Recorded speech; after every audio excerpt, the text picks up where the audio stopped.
Ortiz e Salcedo, que era o vice-rei da Prata, e com esses homens que invadiram. E ali no filme é contada essa história que o Amaral, que, vamos dizer, o fundador de Santa Fé, parte em defesa do domínio português contra os espanhóis. Então, quando vocês veem as batalhas que aparecem rapidamente lá, com esses uniformes, esses são os uniformes espanhóis da época. Aqui são aquilo que eu digo, utensílios básicos do final do século XVIII e século XIX. É o barro forte, o porongo muito forte, assim, utensílios de casa. E o couro, como nós vamos encontrar. Né? Basicamente, pouquíssimo vidro, alguma coisa de vidro, mas muito pouco. E o ferro, alguma coisa assim, de um valor quase como ouro. Muito pouco. Nós temos até a metade do século XIX, muito pouco ferro. Ferro é alguma coisa que se encontra em Pelotas, que seria, vamos dizer, os primeiros charqueadores, vamos dizer, onde tinha o porto, Buenos Aires e Montevidéu. A campanha, basicamente, ela vive de barro, de Santa Fé e de couro. E de aspa, de guampa. A guampa, ela é transformada em copo, ela é garrafa, ela tem as mais diversas utensílios, ela é pente, ela é todo um artesanato baseado na guampa. Aqui nós temos, dentro do enfoque do filme, que é bem apresentado com a tomada de Santa Fé, Revolução Farroupilha, nosso grande marco. Aqui nós temos um uniforme de um oficial farroupilha, na época. Importante de ter, 1835. Não existe a bombacha. O que existe é o xiripá e a calça do uniforme normal. Uniforme azul. Por que o uniforme azul? Todo o século XIX é um século de influência francesa. E os uniformes franceses são azuis. Então, todo o norte dos Estados Unidos, a Guerra de Secessão é uniforme azul. Os nossos exércitos, a maioria, todos são uniformes azuis. O que normalmente distinguia, vamos dizer, os farroupilhas e os, vamos dizer, imperiais ou caramurus, muitas vezes distinção que foi feita basicamente num lenço. Que isso se perdurou através dos tempos e através das revoluções, que chega então nessa posição maragatos e chimangos, né? E aos mesmos brancos e colorados no Uruguai. Porque outro troço, quando se fala na história do Rio Grande do Sul, nós nunca podemos tirar a história do Uruguai e da Argentina. Na verdade, é a história do Cone Sul, porque as influências são muito grandes. Outro detalhe, pequenas coisas nas nossas tropas aqui, a carência de uniformes leva o nosso gaúcho a usar pouco uniforme ou um uniforme muito pouco, não um grande rigor de disciplina no uniforme. Tanto que Osório, que é um dos maiores generais gaúchos, ele volta e meia foi repreendido por comandantes por não usar o uniforme completo. Muitas vezes usava o poncho, muitas vezes usava o chapéu preto. Uma característica de povos cavaleiros. E dentro do nosso gaúcho, exatamente ele, todo e qualquer outro, vamos dizer, gorro militar, era abolido em prol do chapéu. E lógico, são povos cavaleiros, vivem na intempérie, então o chapéu é básico. Básico preto, por dentro de outras cores, mas basicamente os uniformes do preto. Bandeira farroupilha, ela é uma bandeira quadrada com as três cores. A bandeira original, ela não é retangular, ela é quadrada, a bandeira farroupilha. Tanto que no museu, aqui em Bagé, onde eu, nós temos uma original. Essa é uma réplica da bandeira farroupilha. Falei com os senhores aqui sobre o ciclo do couro. Exatamente do couro, o gaúcho fazia quase tudo. Ele não tinha o prego. Então ele construía suas casas de madeira e atada com couro. Molhava os tentos, atava bem forte e ali ele fazia suas casas. Utensílios, lógico, utensílios do cavalo, todos em couro.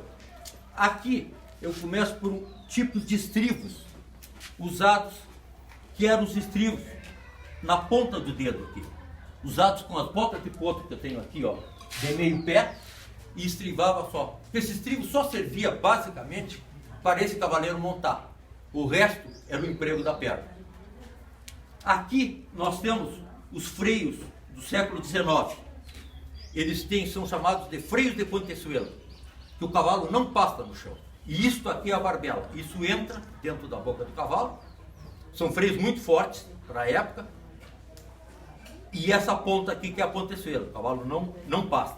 Isso são freios medievais que entraram na América, vinda, entendeu? Com as primeiras tropas de cavalarias mouras, que eram contratadas pelas expedições colonizadoras, e trouxeram esses freios medievais. O nosso índio, o nosso homem daqui, ferro caríssimo, freio pouquíssimo, o que ele usava? Ele usava o bocal todo de couro, que ainda até hoje é usado no início para doma. Esse aqui é o bocal de couro. Aqui, logicamente, não dá para falar no gaúcho sem a gente não falar no cavalo. O cavalo foi a base de toda a economia e nós somos o que somos porque existiu o cavalo, senão não seríamos diferentes. Este é o cincerro das tropilhas de cavalo. Isto, normalmente, o gaúcho na pampa, ele deixava a égua madrinha presa e o resto da tropilha na volta. E no escuro, quando ele ia buscar essa tropilha, ao se aproximar o movimento e o cincerro, quando batia na égua madrinha, avisava, entendeu? Aonde estava a tropilha. Mesmo o cincerro era usado nas tropas de mula, entendeu? O cincerro foi muito usado, tanto que vou mostrar, foi usado tanto nos cavalos como nos bois mansos. Mas aí tamanho maior, aquele grande lá, também. Nas grandes madrugadas, na hora de buscar os bois mansos para treinar, o boi se movimentava no escuro, bate o cincerro, o homem sabe aonde ele se encontra. Aqui é as roupas básicas de um gaúcho, primeira metade do século XIX. Este aqui é o chapéu que se chama pança de burro. Ele é feito dessa parte da barriga do cavalo ou da mula, preso num toco, num cepo, que ele é moldado. Este é o primeiro, é um chapéu eminentemente do Cone Sul, da metade sul, que foi desenvolvido. É o chamado pança de burro. As esporas, nas arenas chilenas, por que o tamanho? Outra coisa. A Europa medieval só são de cavalaria, só tem cavalo pessoas ricas. A cavalaria pertence à nobreza. Mas aqueles homens, aqueles europeus, quando chegam aqui, marinheiros, degredados, aventureiros, homens do povo que chegam aqui, encontram milhões de cavalos. Com a seguinte possibilidade: desde que se conseguisse usar uma boiadeira, isso também é uma característica só dos índios pampas. Em nenhum outro lugar do mundo se usa a boiadeira.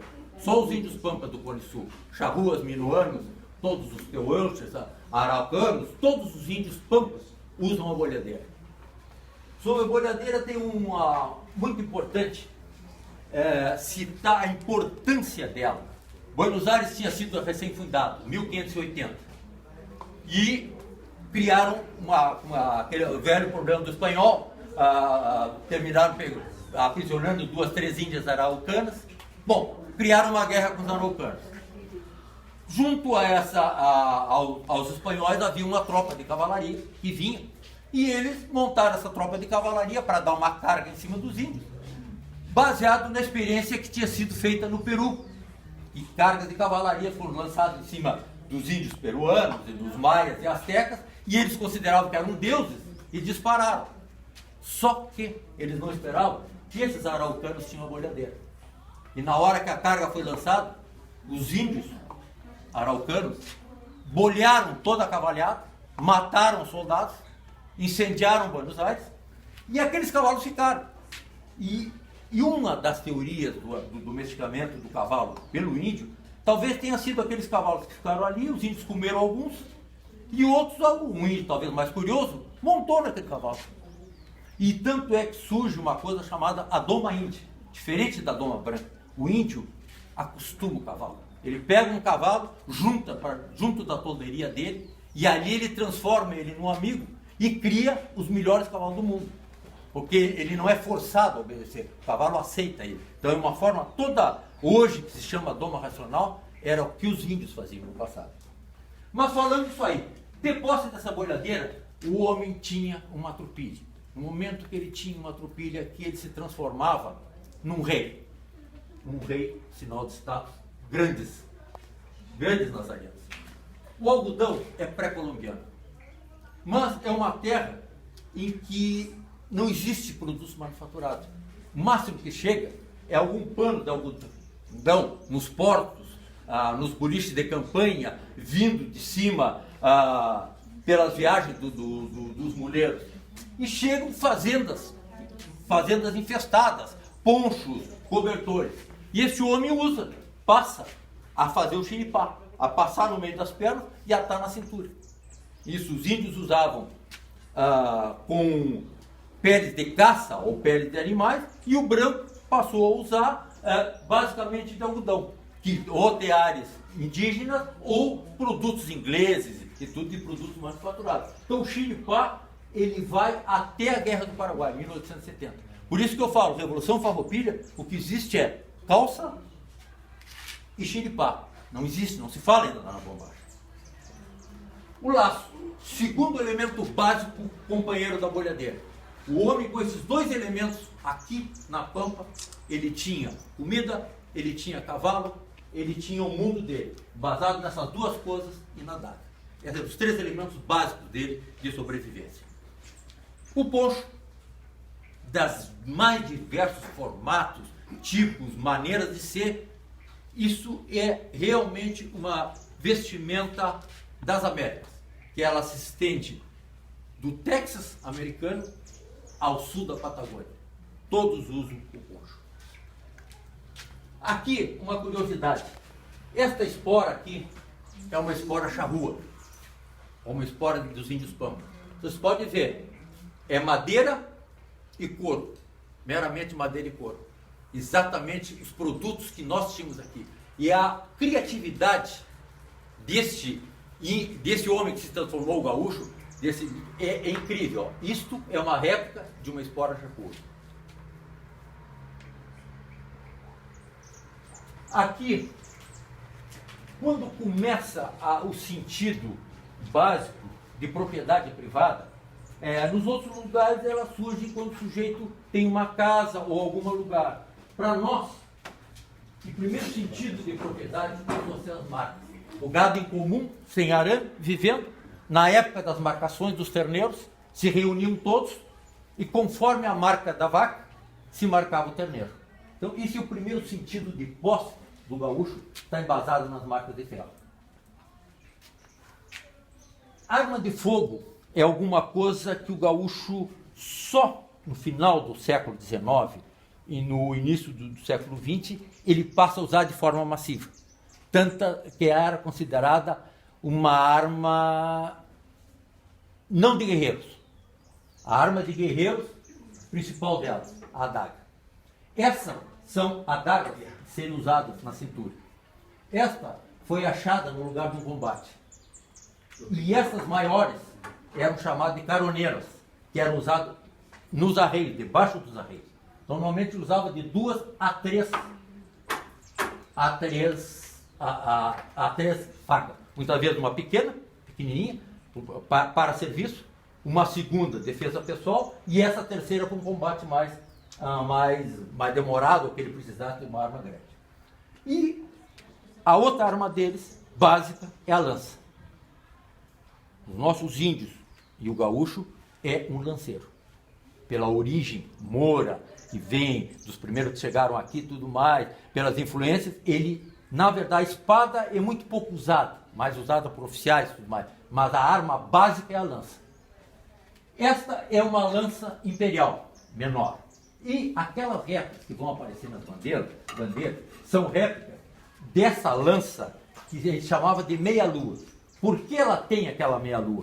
Porque no momento de ser lanceado, ela não ultrapassa o corpo do cavaleiro. Porque muitas vezes uma lança, se não tiver essa meia-lua, pela impulsão e pelo combate, quando tu enfia, ela trespassa o corpo do inimigo e normalmente quebra e tu não consegue tirar de volta. E aquela lança com a meia-lua, tu dá o estoque e ela para. E tu pode seguir combatendo com a lança. Isso aí criou uma habilidade entre as cavalarias gaúchas que elas, vamos dizer, até a Revolução de 93, essa habilidade foi importantíssima. O que veio diminuir essa habilidade foi, infelizmente, em 23, a metralhadora. Mas mesmo assim, ainda em 1923, ainda nos combates, a cavalaria ainda, em certos momentos básicos, ela continua usando a arma básica dela, que é a lança. Posso fazer uma pergunta? Pois não. A nossa guia estava falando que Bagé foi a primeira cidade abolicionista, né? Sim. O que aconteceu com os negros que foram abolidos aqui? O que aconteceu com eles? O que acontece é o seguinte, primeiro troço, vamos então, não sei se vou tomar um pouco mais do tempo de vocês aí para explicar o seguinte. O negro da charqueada, Sim. o negro da lavoura de cana-de-açúcar, ele é subjugado a um feitor, é subjugado a uma senzala. Sim. O negro que vinha e baixava para cá, para trabalhar no campo, entendeu? Ele não tinha como ser prisioneiro, se tu me entende. Ele não conseguia ser. Então, na verdade, para ele trabalhar no campo, aprender as lidas do campo, ele tinha que ter uma certa liberdade. Não sei se tu me entende. Ele, tudo bem, o patrão era o estancieiro, etc, mas ele tinha. E isso nós sabíamos que precisaria, tanto que Neto, uma das preocupações do Rio Grande do Sul é exatamente a abolição da escravatura.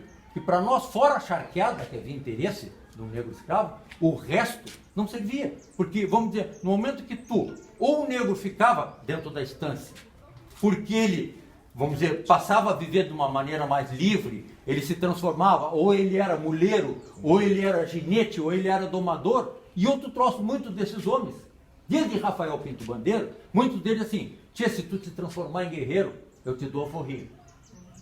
Entendeu? Então os primeiros lanceiros, ainda nessa, quando os espanhóis invadiram, Rafael Pinto Bandeira tem uma tropa de lanceiros negros que eles receberam alforria e passaram a ser soldados, entendeu? Das milícias portuguesas.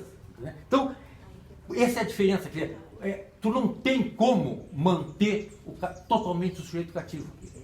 Ele tem que ter uma liberdade.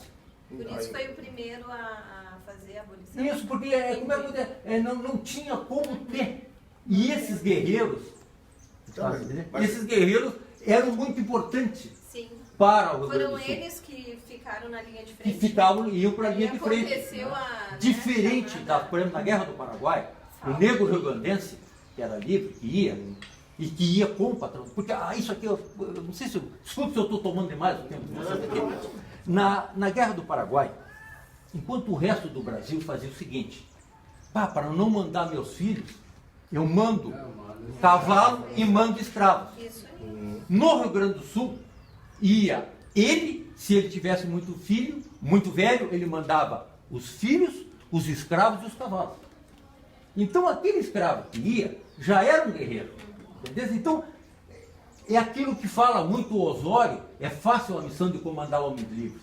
Porque essas tropas do Rio Grande do Sul que lutavam, na verdade, era um negro quase alforreado.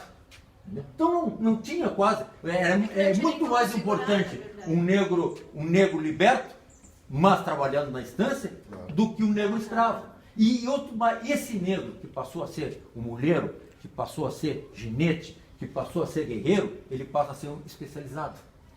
Ele é importante no Mas sistema. não deixou de ser um jogo de interesse. É jogo de interesse, claro que é jogo de interesse. Isso aí Sim, tudo mas é aí jogo de interesse. depois chegou o exército, se vocês quiserem liberdade de exército, vocês têm que lutar. Não aconteceu isso? Não teve essa parte? Teve que lutar.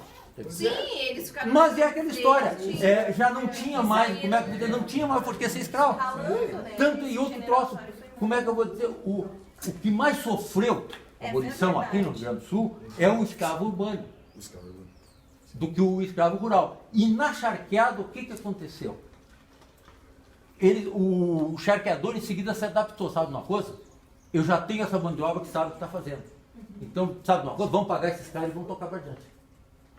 E não tinha como, tu imagina aqui, em Pelotas, no século XIX, tu importar gente para fazer aquele trabalho. Então, é bem por isso que, vamos dizer, a abolição no Rio Grande do Sul, ela é mais rápida e mais ligeira. E nós aqui, é uma praça de guerra, que todo mundo tem que lutar. É difícil tu fazer um cativo lutar. Agora, se ele é parte de uma comunidade, Ele luta. Não é porque E tá essa bem essa bom, especialização foi e esse primeira engajamento coisa. se deve também à força militar expressiva do Principalmente. né? Porque as forças militares do Rio Grande do Sul, a base não são forças regulares, e sim são forças da Guarda Nacional. Cada estancieiro recebia uma cismaria, uma área de campo, e nessa área de campo ele tinha que produzir e defender fronteiras. Então, para isso, ele tinha que ter homens aptos ao serviço de campo e, ao mesmo tempo, guerreiros. E essa característica, o cavalo, a lança, a atividade de campo e a atividade guerreira são coisas muito próximas. Então é fácil. Uma coisa Por isso o ligada à valente, outra. né? Por isso o gaúcho valente. Criou toda uma forma de... Né? Porque, na verdade, nós, gaúchos, nós não somos uma raça. Nós somos uma forma de ser. Tanto que a nossa origem tem baiano, tem cearense, tem de todos os lugares do mundo, tem francês, tem inglês, mas o que na verdade é o seguinte, esta região, com a mesma coisa que acontece no Uruguai, criou uma forma de ser. Então criou esse tipo de homem, independente, tanto Cultural, que... na verdade, né? Tanto é que, por exemplo, Necessidade. tem uma descrição, Foi se construindo. foi criando uma identidade. Tem uma descrição do Joel Cerqueira, um dos melhores livros sobre a Guerra do Paraguai, Reminiscências da Guerra do Paraguai. E ele conta a chegada de um esquadrão de cavalaria do Rio Grande do Sul da Guarda Nacional. E quando ele vem descrevendo cada um com uma sugoda, dizia, tem louros, tem morenos e tem negros. E índios. Ele cita assim claramente, entendeu? As 4 raças estavam ali naquele esquadrão. Então, claro, não quer dizer que não tivesse aquele senhor que maltratava mais escravo ou menos, mas em regra geral, até pela necessidade, Todo é aquela mundo história, né? convivia. Tia, o lanceiro negro estava ao teu lado ali pegando, né? E isto aqui é que é importante, eu cito para vocês, ó, essa bandeira amaral, o gaúcho segue líderes. Essa noção de nação, isso surge no final do século XIX. Ele, na verdade, ele segue líderes. Isso deu origem ao caudilismo, que tem coisas positivas e coisas negativas. Mas normalmente é isso. Ele mais seguia um líder do que seguia uma nação, do que, entendeu? Basicamente, é porque aquele líder, em certo ponto, se ele era um cara bom, vamos dizer, ele é quem resolve os problemas de disputa dos menores, de justiça, ele é onde tem alguma homeopatia para curar alguma doença, é aonde vai um padre para batizar todas as crianças. Então, aquela instância, e o senhor da instância, ele é uma espécie de chefe, de pai. Alguns bons, outros maus, mas era o contexto, quer dizer, eu faço parte daquela comunidade, então eu tenho que lutar por ela. Independente, sou branco, preto, seja lá o que for. E isso, então por isso, no filme aparece bem claro, a bandeira dos Amarais. Eles, tudo bem, até poderiam levar a bandeira portuguesa, mas ele levava a bandeira dele. E isso fica muito claro também na Guerra do Paraguai, que o Neto, quando está no Uruguai, e sai e vem, quando invade o Brasil, e ele vem lutar, ele vem com a brigada dele, e a brigada dele leva na frente a bandeira farroupilha. Esse simbolismo de divisas dentro do gaúcho, é isso até hoje. Colorado e gremista, é isso, tio. É divisas. É ideia, forte, entendeu? Isso aí é próprio do gaúcho. Essa dicotomia, sim, é muito própria do gaúcho. Esta é a bandeira do vice-reinado da Prata, aquela mesa do uniforme branco. Não é que é o reinado que ele, vamos dizer, começa no Alto Peru e vai parar todo aqui embaixo no Prata, em Buenos Aires e Montevidéu. E aí nós temos toda aquela história, o Uruguai foi português, foi espanhol durante uma vida inteira. Né? E esta é a bandeira do vice-reinado do Prata. E aquela é a bandeira de Brasil Colônia. Aquela lá daquele canto. Essa primeira, né? É, essa aqui. São duas bandeiras do Brasil Colônia. Desse período, ainda antes da independência brasileira. Na verdade é a mesma, só que aquela lá tá bordada. É, aquela lá está bordada, né? E essa aqui está só desenhada. Na verdade, aquela bordada é, vamos dizer, a réplica mais ideal. E aqui são 2 imagens das cargas que foram feitas no filme, aonde aparece essa bandeira. Ó. Nós montamos as verdadeiras cargas mesmo, né? De tropa contra tropa, com toda. Aqui nós foram, aqui nesse local atrás, nós fizemos 200 homens de cada lado. Com efeitos especiais, com canhões, com procuramos fazer o mais real possível. E o figurinista, meu amigo, como é que conseguiu? Figurinista, as pessoas estão... Pessoas, para fazer o seguinte, nós temos um projeto dentro do Bagé que está ligado à Associação do Sindicato Rural, que se chama Memorial do Gaúcho. Os E próprios que estancieiros, né? é que o nosso pessoal de campo faz parte desse memorial. E eu até sou um dos coordenadores, exatamente, e nós montamos um museu vivo, com batalhas, com tudo mais, e aí a gente pega cada um dentro das suas aptidões. Né? Então, para o museu vivo de cenas a cavalo, é todo mundo quem vive dentro do cavalo. Aí lá pelas tantas, tu precisa de um cara que saiba fazer efeitos especiais. Então tem alguém na comunidade, no pessoal entendeu? Que entende de efeitos especiais. Entendeu? Então é um trabalho gratuito, assim, voluntário aí, desse trabalho do memorial. Que aí ele se mistura, que nós temos aqui em Bagé, nós temos Forte Santa Tecla, nós temos cidade aqui de Santa Fé, e mais esse projeto grande do memorial, dessas grandes apresentações. Né, que a gente... E quando vem essas filmagens, como foi esse caso aqui do Tempo e o Vento, e depois da Guerra do Paraguai, normalmente nossas equipes ajudam, trabalham e colaboram dentro desse trabalho. Flávio, pessoal, tem que... Não, tô.